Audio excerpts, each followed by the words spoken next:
तो guys ITR filing का time है, तो हमारे पास एक इंपॉर्टेंट केस है, तो प्लीज वीडियो को एंड तक देखना और लाइक करके शेयर करना। सपोज करो आपने आईटीआर फाइल की, उसमें आपने एक्सपेंसेस शो किए 1 लाख। एक एग्जांपल दे रहा हूं, डिपार्टमेंट क्या करता है, इस 1 लाख का कुछ 20% वो डिसअलाउ कर देता है। कि मतलब ये जो 20,000 के एक्सपेंस है ये आपके पर्सनल नेचर के हैं, ये आपके बिजनेस से रिलेटेड नहीं है, तो हम इसे कर रहे हैं डिसअलाउ। आपको इसके ऊपर टैक्स पे करना पड़ेगा, एक पॉइंट।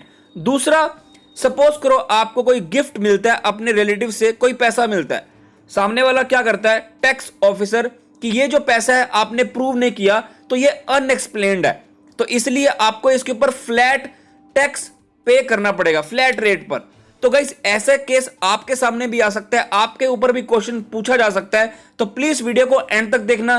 बट अगर आप चैनल पे नए आए तो चैनल को सब्सक्राइब कर लो, बेल बटन को प्रेस कर लो ताकि आपको सारी नोटिफिकेशन मिलती रहे। इनको डाउनलोड करने के लिए टेलीग्राम को ज्वाइन कर लो, link is in description. So guys parties आपके सामने है, अपील फाइल की थी against order passed by commissioner of income tax, because AO ने ऑर्डर पास कर दिया था under section 143(3) sub section 3 of income tax act, मतलब रेगुलर असेसमेंट का ऑर्डर पास किया था और असेसमेंट क्लोज कर रहे थे।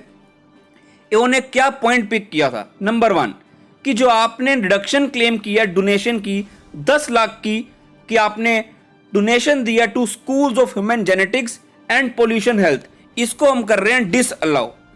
साथ ही जितने भी आपने एक्सपेंसेस किए हैं उसका 20% हम एडोक बेसिस में मान रहे हैं, अपने आप उन्होंने परसेंटेज डिसाइड कर ली कि ये आपके पर्सनल एक्सपेंस के नेचर है और हम इसे कर रहे हैं डिसअलाउ। और साथ ही जो आपको गिफ्ट रिसीव हुआ आपके फादर से, ये एक अनएक्सप्लेन्ड कैश क्रेडिट है, आपको इसके ऊपर फ्लैट रेट पर टैक्स पे करना पड़ेगा।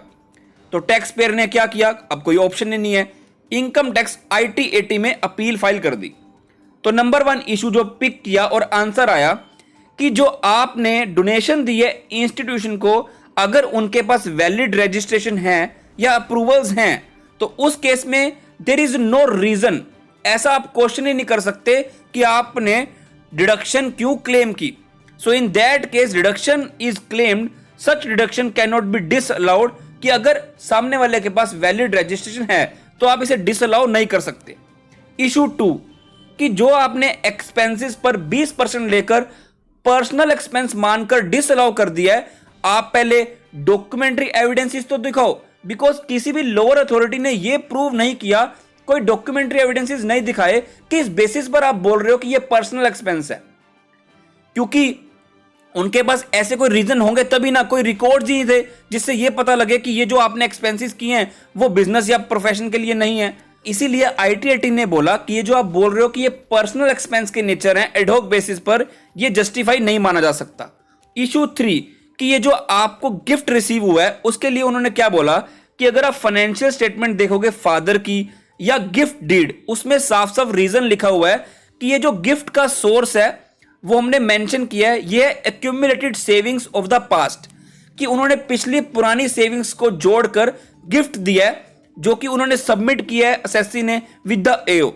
तो ये क्लियरली बताता है कि उन्होंने प्रूव किया कि सोर्स क्या आ रहा है, prove the nature and source of the cash credit. So accordingly IT-80 ने क्या किया, उनकी ये एक्सप्लेनेशन मान ली कि हाँ ये कैश क्रेडिट का सोर्स क्या है, अकॉर्डिंगली डिलीट कर दिया 30 लाख का, जो उन्होंने बोला था कि आपको इसके ऊपर फ्लैट रेट पर टैक्स पे करना पड़ेगा। 30 lakh received by actor Kaushal Tandon as a gift from his father. So I believe आपके लिए केस काफी रेलेवेंट रहेगा, बिकॉज अभी हम फाइलिंग कर रहे हैं ITR में, तो बिलीव करता हूं आप वीडियो लाइक करके शेयर कर दोगे। Till then good bye.